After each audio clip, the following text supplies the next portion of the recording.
Nandito kami sa Ricos, sa Bustos, Bulacan. Barangay San Pedro. Ay, napakaraming tao, oh. Niyaya ko si Mikey rito, nakita ko lang yan, nakapost sa Facebook. Sabi ko, Mikey, tingnan nga natin doon. Tingnan nga natin doon kung maganda. Ayan, oh, napakaraming tao talaga. Grabe. Puno yung loob. Puno yung loob. Tapos napakarami pang nag-iintay sa labas. Ayan, oh, dito lang yan kay Ricos. Sa Bustos, Bulacan. Barangay San Pedro.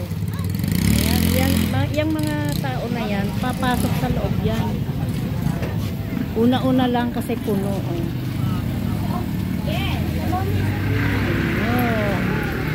Subukan lang namin ni Mikey kumain dito. Layo ng dayo namin, ha. Bustos, Bulacan. Barangay San Pedro. Ayan, mayayaman ang mga kumakain. $2.99 ang per head. Hindi ko lang alam kung kasi iba eh, yung mula Lunes hanggang Huwebes, iba ang presyo, $2.99 at saka $3.99. Hindi ko alam kung anong araw yung $3.99 at ano ring araw yung $2.99. May ano kasi weekdays at saka weekends. Hindi ko alam kung alin sa dalawa dun yun. Dahil first time namin pumunta rito.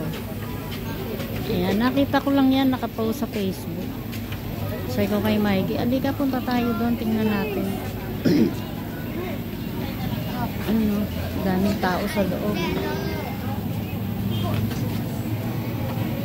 Daming tao sa loob.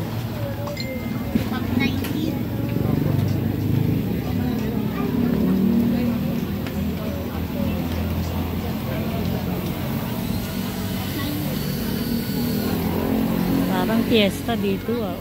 Daming tao, ah.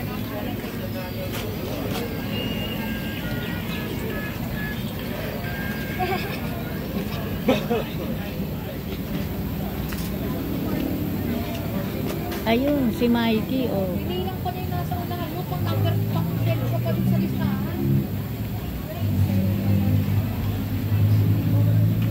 Ayun si Mikey, anong oras kaya kami makakauwi?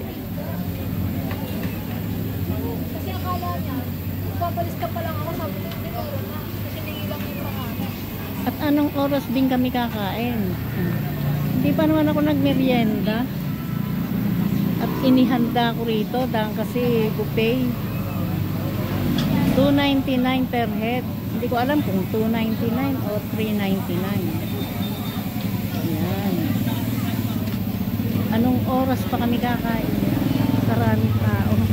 Nakapila sa labas, napakarami. Abangan natin ang susunod na kabanhata pagpasok namin sa loob. Yun eh kung maiintay namin. Kasi ang layo, Bustos pa. Bustos, galing kaming ano, Bukawi.